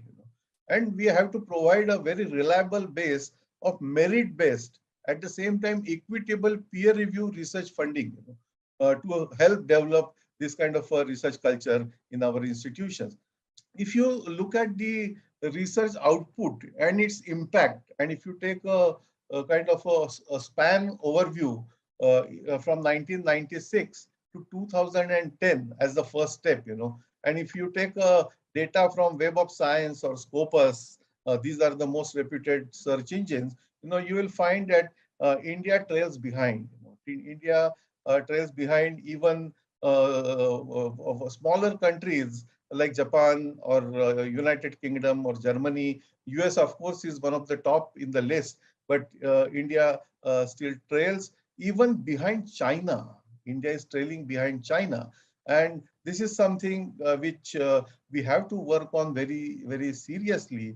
I am a biomedical research scientist, and therefore my talk, I will be taking examples from biomedical research, But while I take examples of biomedical research, what I'm telling you is true to many other disciplines as well. For instance, if you compare countries like, say, India, America, China, and Germany, and biomedical research output, if you get data, which we call it as cytometric data from this Scopus, still you will find that India trails behind. And while during last decade, I would say that the efforts from Indian scientific community are showing now internationally, and therefore our position is becoming stronger and stronger, still we have a long way to go. While we talk about research now, I will say something about what is the current status. If I take example of biomedical research, let me tell you that somehow in our country, at least, the research has been going on more on the lines of routine, if I may say so, because there is a very less component of originality and innovation. For example, in medical sciences, if you look at, what kind of original contributions have come from medical sciences from India? If we ask this question, we have to really search very hard.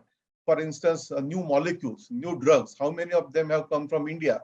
The number may be very, very small as compared to many other countries, So this, at the same time, if we look at the potential and knowledge which we have is enormous, but somehow there is disconnect. We are looking at our own heritage just to take pride, and taking pride in past glory is important, but we should not really become kind of sitting back and we just saying that when somebody else invents something, we knew it and it is there in our old text. We should use our ancient knowledge as a knowledge resource and build on that new research, innovative research, and move on and show the world that this is what Bharatiya Gyan Parampara had, which world did not know. And now we are coming out with the new science and technology. In medicine, for instance, the plastic surgery, all of us know, is documented in Indian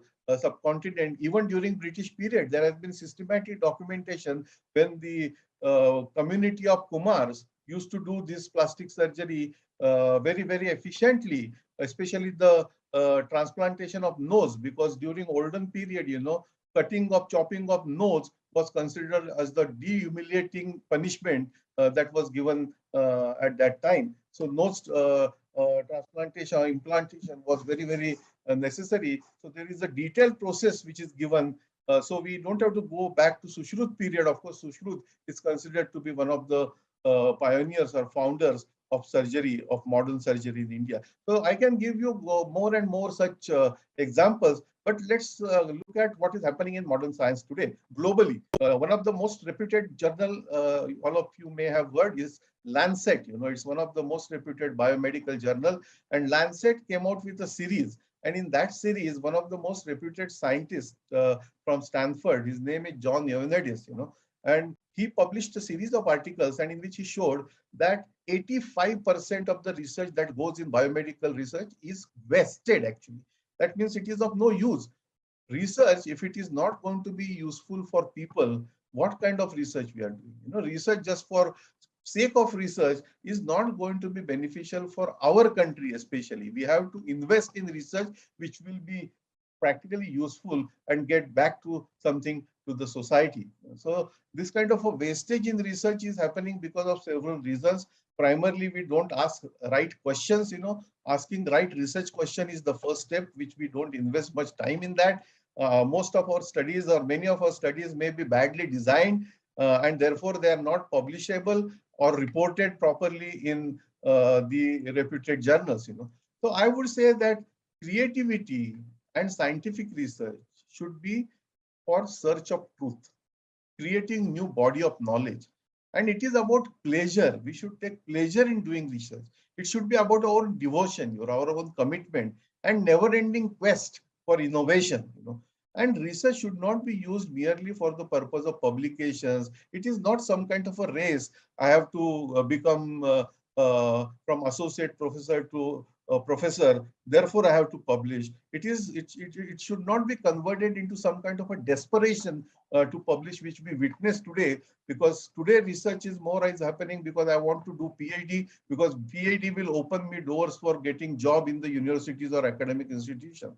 Or we do research to get recognition. In my name prefix, doctor will come and I will get more recognition in the society. These are not the reasons for doing research. Socio-economic benefits, obviously as expected from research, but they should be natural outcomes. The first purpose of research should be in search of truth and creating new body of knowledge. But somehow what happened is during last, especially 3-4 decades, slowly the erosion in terms of what I would like to call it academic integrity was very, very visible in our country, and especially it was more visible during the last 2 decades, and I will just talk about some of these cases. So I'll also discuss some of the plagiarism incidences which happened in India, and all this actually tarnishes image of our country, and therefore I'm stressing more on academic integrity and publication ethics and the issues related to plagiarism in our country. I come from Pune University. So I remember while I was at Pune University in 1992 to 1994, one of the most debated case of plagiarism was unearthed. And that case in court went on up to 2018, finally, when High Court gave a verdict and the 2 senior professors were actually sacked from their service, senior professors were sacked from their service. In 1996, another case happened in the same university, and this is just, I'm giving you a few examples, but in every university you will find that such cases exist, and if you really go deep into why this is happening and why people become so desperate to publish, why people tend to take shortcuts, unfortunately, I must mention that the root cause of that goes in regulation. And while I am saying that, I'll also going to give you some examples. For instance, and all these regulations, I must tell you, that were made with good intentions, but somehow people try to misuse them, and try to find shortcuts. First, I will give an example of UGC regulation. While I was at UGC, we have discussed this thoroughly, and therefore I am frankly sharing with you. UGC regulation 2010, which talked about API, academic performance indicators. They gave a certain amount of weightage to national publications, international publications, etc., national conferences, international So there is nothing like international publication or national publication or international journal or national journal. Journals are based on the quality of journal, not whether they are national or international. For example, Current Science, although published in India, is an international journal, and there could be several journals which are named as international journals, global journals, world journals. They may not be even worth considering that they are journals, So somehow we created at that time a culture called as publish or perish, and that created a compulsion or desperation to publish. And while it was again considered in good spirit or for good purpose, well-meaning, still it led to, in 2018, UGC regulation about academic integrity. One of the very good regulation which UGC came forward, which talks about first time the plagiarism, how to handle it, how to do similarity check, how to avoid plagiarism, what could be the punishments about plagiarism, what are the levels of acceptability of similarity, and etc. etc. And during the same time, while I was not at UGC, I was at Pune University. We did a study. UGC had come out with a list of approved list of journals, and we actually analyzed that list, and we showed in 2018 that 88% of the journals which were in the approved list of UGC were predatory or dubious, and this was shocking. And this was bringing all kind of bad reputation to our country. Journals like Science and Nature wrote editorials and articles showing that how maximum more and more number of Indian authors are falling prey to these predators. And it was really very, very awkward situation for all. There were questions in the parliament, and that time minister also asked a question in the Vice Chancellor conference that I heard that now we are going to also consider Chanda Mama and Champak as research journalists. I mean, this kind of a situation was there.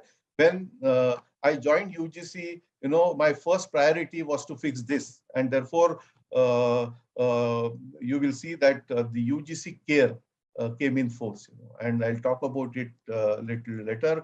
But UGC care really try to fix this in a good way. So I'll come again back to the desperation to publish.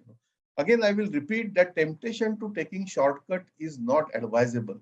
Publication or a PhD thesis is not for name and fame, for position and authority, for in some kind of foreign tours or committee membership or grants and funds or promotions or academic elections or increments. No, these are all coincidental. They should not be our purpose. And the predatory publishing, we witnessed during last, especially during last 10-15 years. And when we tried to curb that by creating well-meaning mechanisms such as the UGC list of approved journals, etc. I would tell you that the API for promotion and eligibility condition, focus on compliance. When we give regulation, the focus becomes on compliance. And the compliance focus tempts people to take shortcuts, and therefore pay and publish culture emerged. And all these journals, which were created, and you will be surprised, and you may know also, many of these journals actually are fake. They don't have whatever they show on the website. The information is actually not correct. The names of the editors which we put in may not even exist, So practically it became like a Nigerian lottery scam.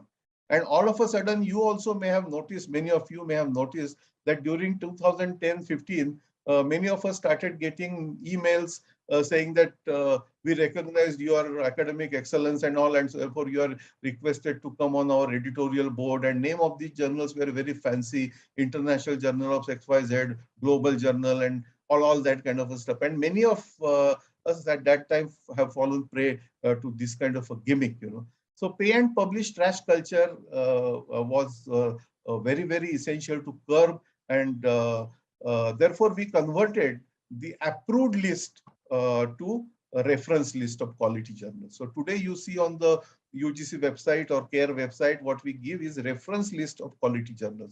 So it is up to you. UGC, why UGC should decide which journals are good and bad?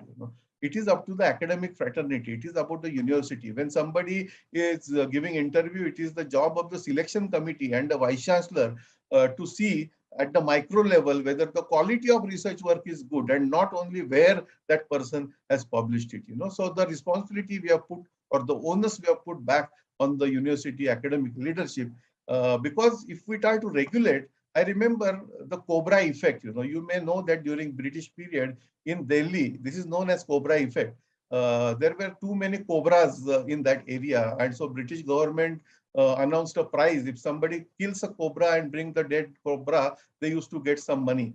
And then the result was, initially cobras, genuinely people were catching, killing and getting a reward. But then people found out that there is a good economic model, business model in it, and they started actually cultivating cobras, and cultivating cobras and then killing them and then getting the money, So this kind of a cultivating cobras, today the same model was used by predatory publishers. They came out with more and more such bad journals, and they tried to lure the academic community and actually sold these publications. And it went to such an extent that if somebody wants to improve API of last year, journals were ready. And even today, some of them are ready to improve your API by giving you backdated publications also. So we made a mockery of this scientific research and publications, and therefore academic misconduct became very, very important, handling that. Typically, academic misconduct is a data fabrication, falsification of results, or misleading research subjects, or conflicts of interest, hiding conflicts of interest. These are some of the important challenges we have to really address, and most of the key drivers, if you look at why this kind of academic misconduct is happening, the key drivers are competition. I want to become professor. I want to become highest cited somebody, all these competition, the priority claims. I want to do it first before somebody else do it, for prestige, for high achievement, for high value, commercial gains, inadequate. So there are several. So a culture of honesty and integrity is needed to maintain the highest standards of ethical practice and behavior.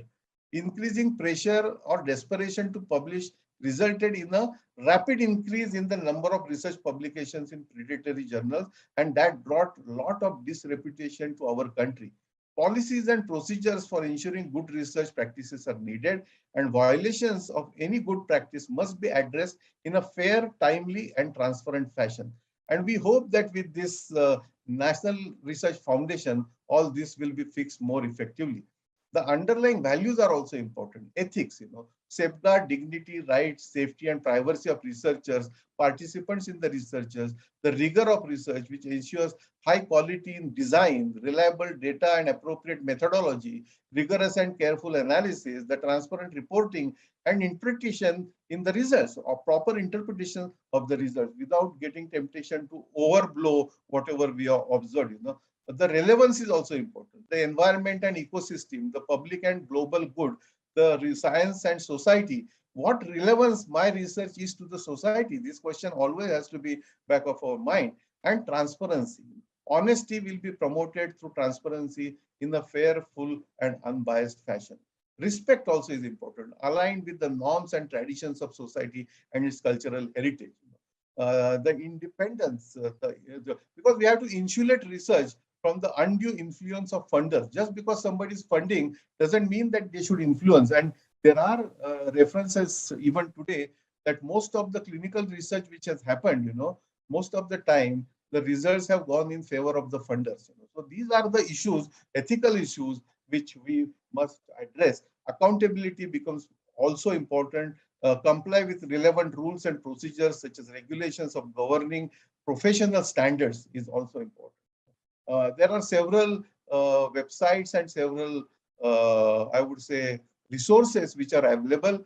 For example, Committee on Publication Ethics, commonly known as COPE, gives excellent resources for publication ethics. The publication misconduct, actually, as I told you, is fabrication, falsification, or plagiarism in proposing, performing, or reviewing research, or in reporting research results as well.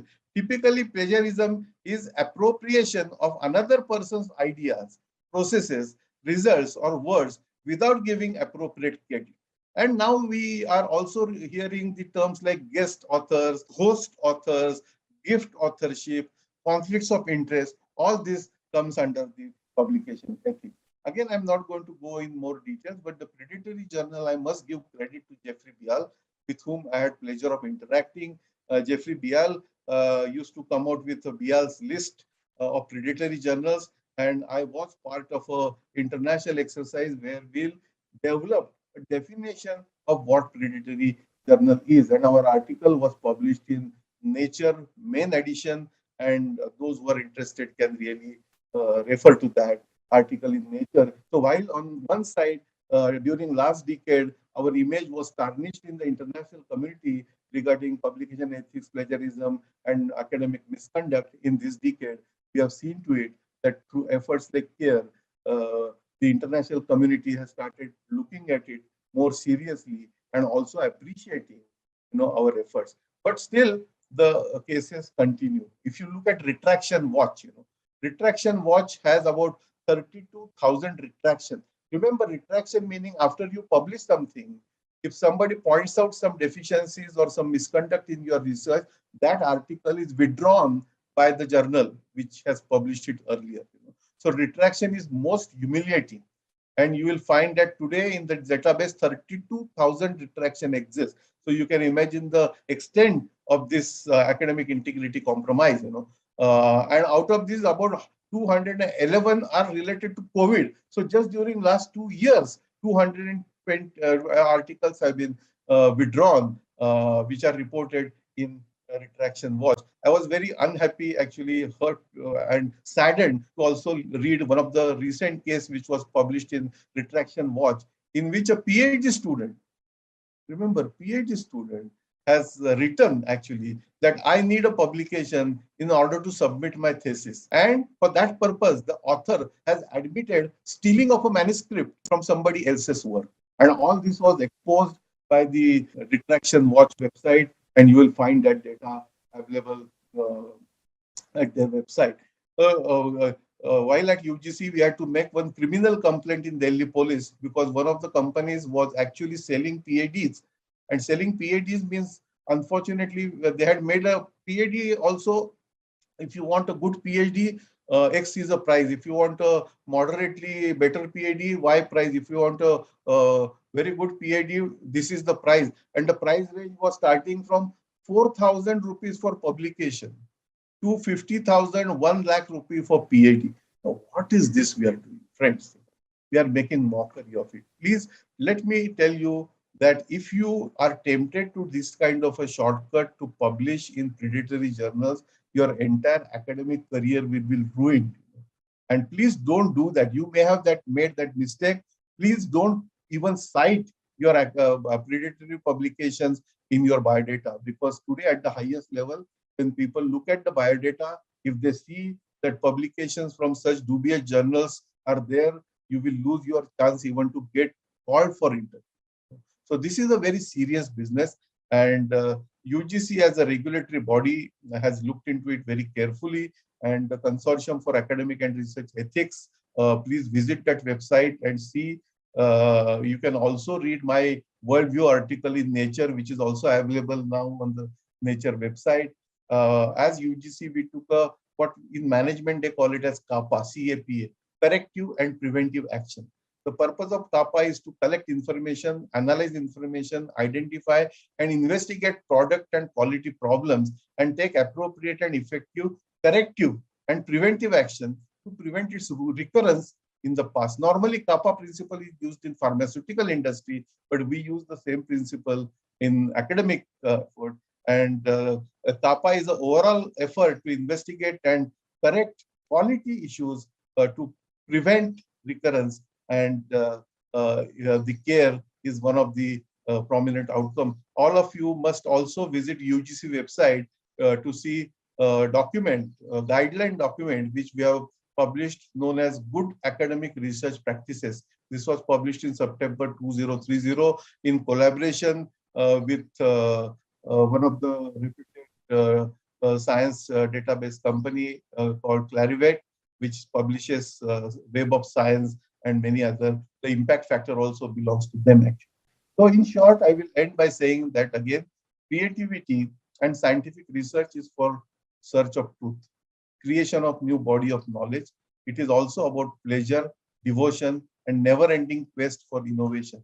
Please don't reduce it down to about only game of publication or race, or please don't get desperate, or to get recognitions just for research should not be based on all these parameters.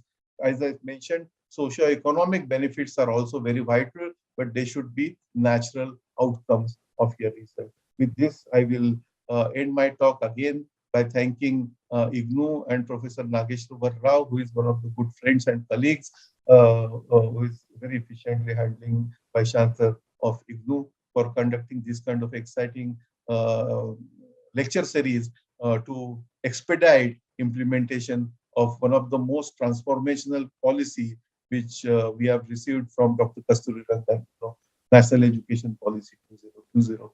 With this, I wish you all the best, and Namaskar, Jai Hind, Jai Bharat.